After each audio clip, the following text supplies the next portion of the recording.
ایک مرتبہ حضرت مولانا شاہ مسیح اللہ صاحب جلال آبادی رحمۃ اللہ علیہ دلی تشریف لے گئے تھے.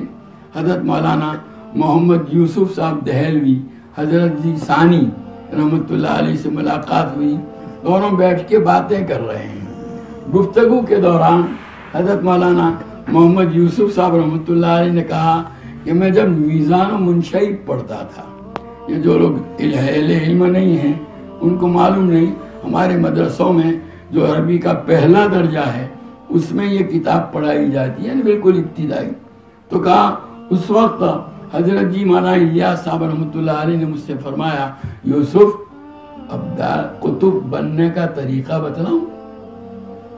تو ہمارا یوسف صاحب یہ واقعہ بیان کرتے ہوئے حضرت مولانا مسیح اللہ صاحب رحمۃ اللہ علیہ سے فرماتے ہیں کہ بغیر اب کتب اور ابدال کے مرتبوں میں غور کیے ہوئے، اور کیا غور کرتا، طفل مکتب تھا.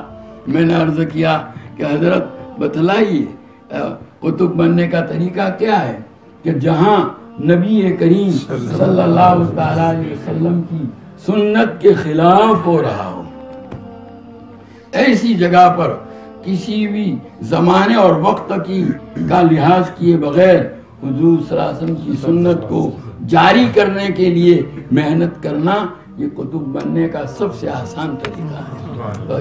بھائی جہاں سنتیں ہم اپنے گھر ہی سے شروع کریں، باہر کوئی نکلنے کی ضرورت نہیں ہے.